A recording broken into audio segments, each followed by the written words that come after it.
A'udzu billahi minasyaitonir rajim. Bismillahirrahmanirrahim.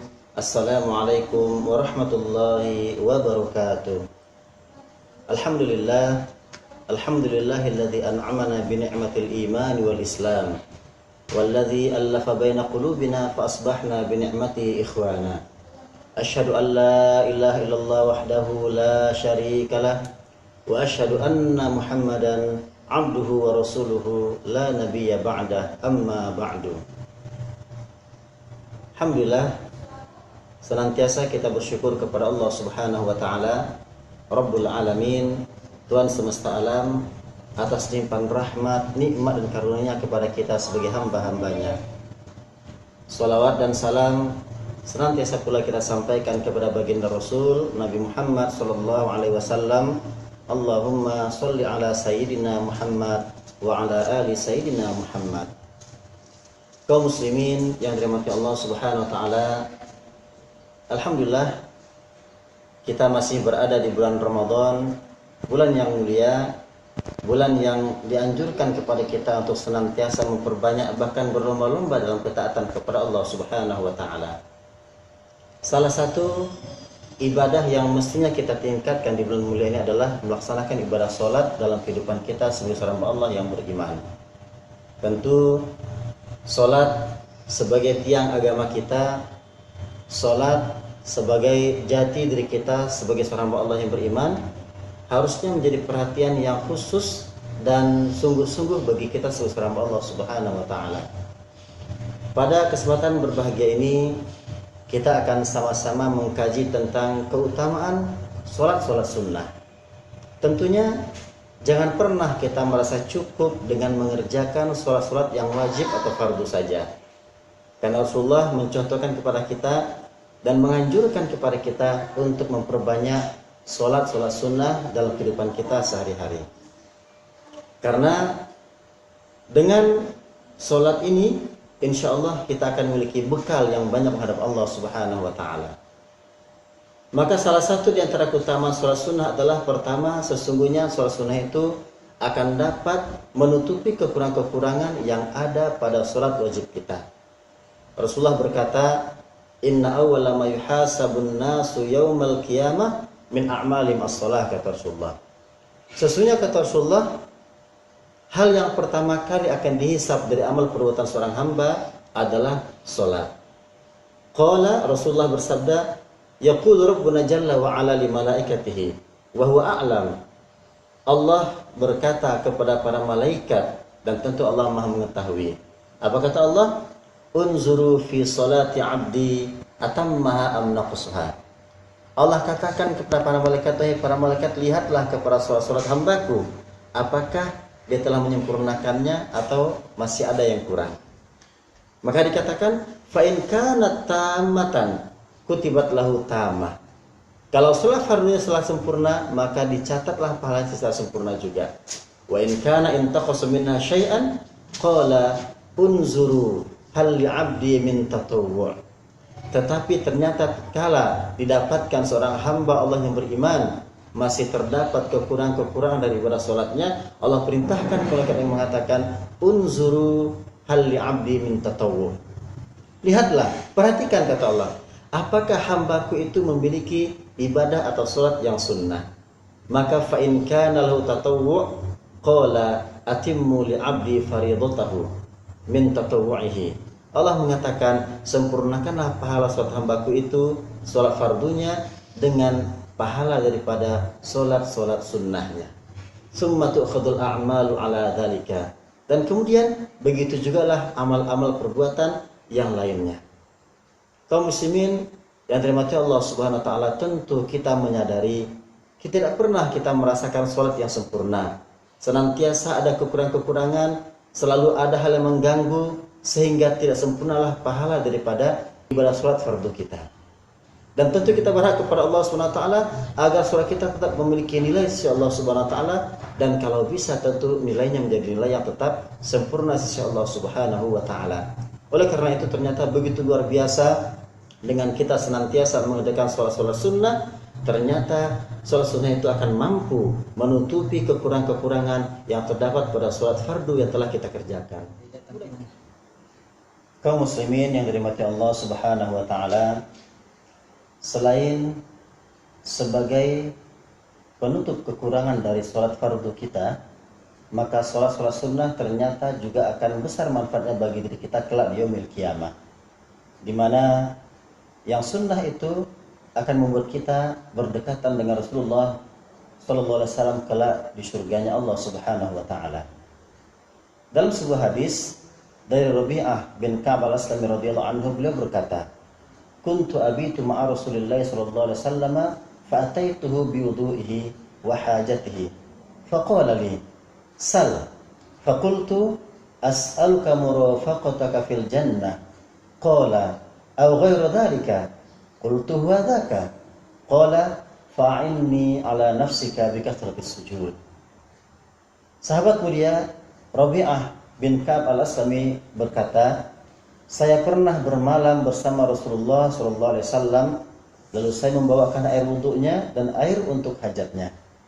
Maka beliau berkata kepadaku, 'Mintalah kepadaku,' kata Rasulullah SAW. Maka aku berkata, 'As'aluka murafaqataka fil jannah.' Aku hanya meminta ya Rasulullah agar aku bisa menjadi teman dekatmu di surga." Beliau berkata, "Adakah permintaan yang lain?" Aku menjawab, "Tidak ya Rasulullah, itu saja." Maka beliau bersabda, "Bantulah aku untuk mewujudkan keinginanmu dengan banyak melakukan sujud atau memperbanyak ibadah sholat." Hadis riwayat Imam Muslim.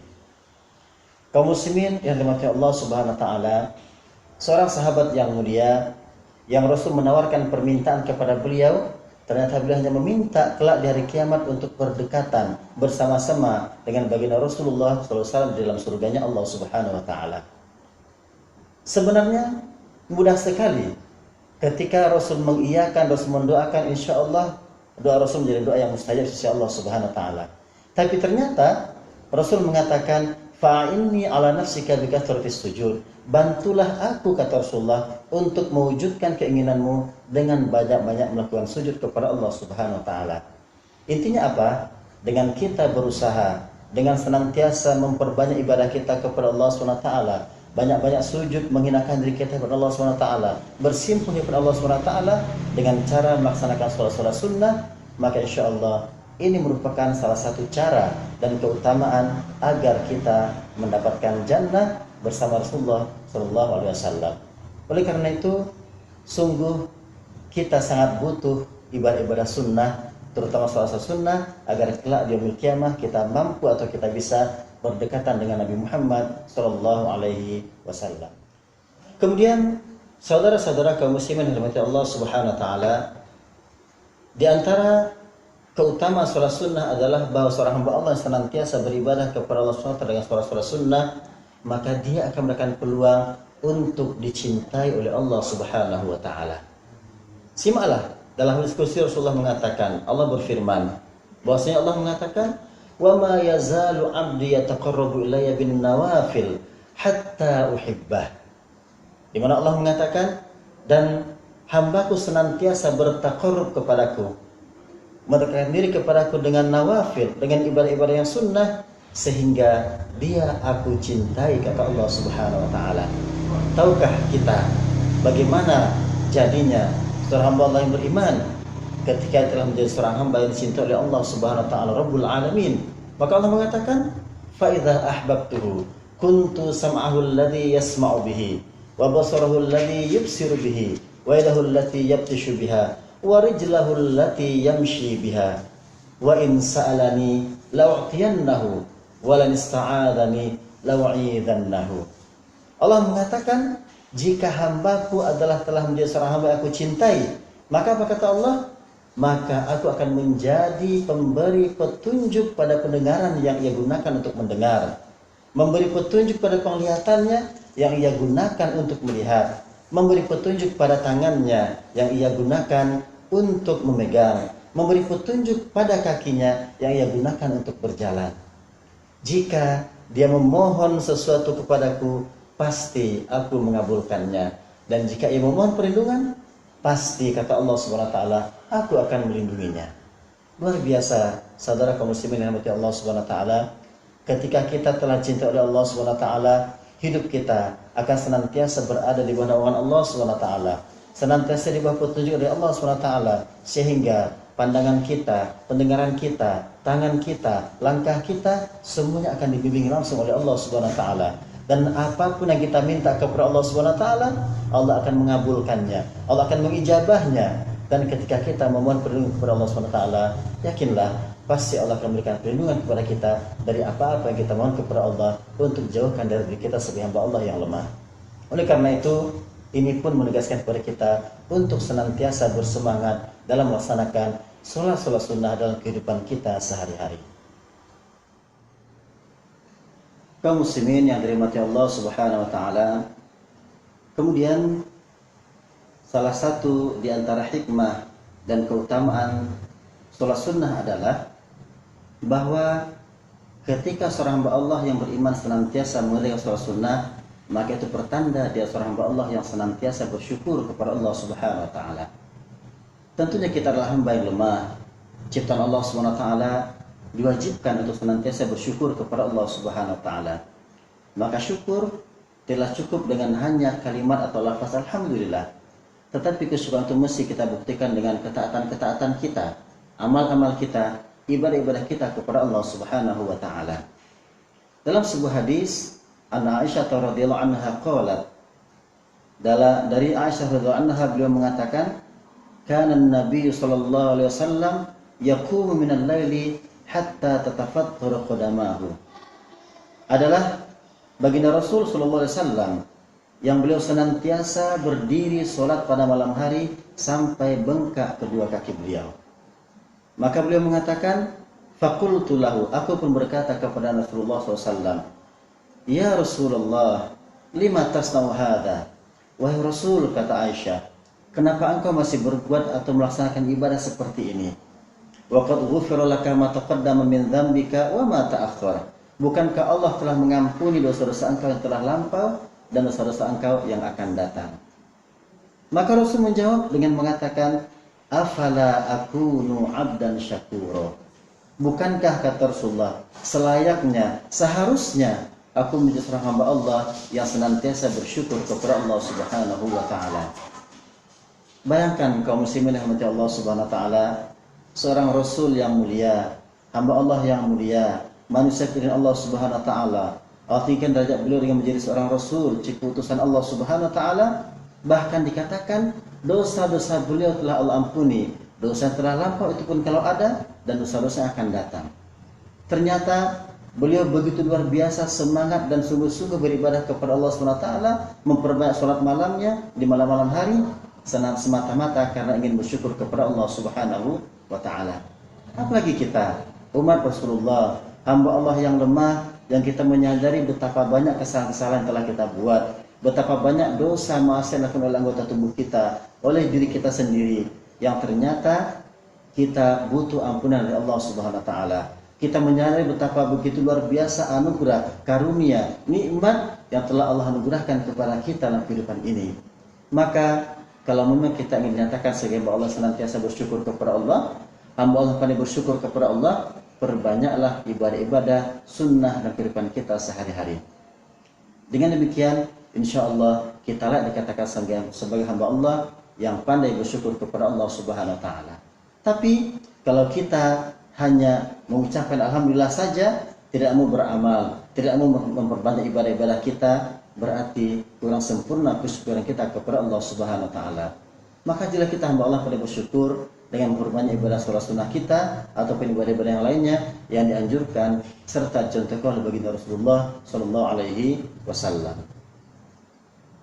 Kaum muslimin yang dirahmati Allah Subhanahu wa taala, demikianlah beberapa hal yang menjadi keutamaan atau fadilah daripada sholat-sholat sunnah dalam kehidupan kita. Mudah-mudahan dengan senantiasa kita mengerjakan sholat sunnah sehari-hari, memperbanyak sholat-sholat sunnah kita mampu mendapatkan penyempurnaan pahala sholat-sholat fardu kita dengan ibadah sholat sunnah yang kita lakukan. Kemudian, dan tentu harapannya adalah sholat sunnah kita menjadikan kita layak untuk berdekatan dengan Rasulullah yaumil qiyamah, dan kita menjadi hamba Allah yang dicintai oleh Allah, sehingga kita senantiasa berada di bawah naungan serta petunjuk dari Allah Subhanahu wa taala. Dan tentunya kita ingin nyatakan sebagai hamba Allah yang senantiasa bersyukur kepada Allah Subhanahu wa taala. Oleh karena itu, teruslah kita bersemangat memperbanyak sholat-sholat sunnah dalam kehidupan kita. Semoga Allah senantiasa meridhoi kita dan memberikan kita kekuatan agar kita mampu maksimal menghambakan diri kita kepada Allah Subhanahu wa taala. Demikian, mohon maaf atas segala kekurangan. Aqulu qouli hadza astaghfirullahal azim li wa lakum. Wassalamualaikum warahmatullahi wabarakatuh.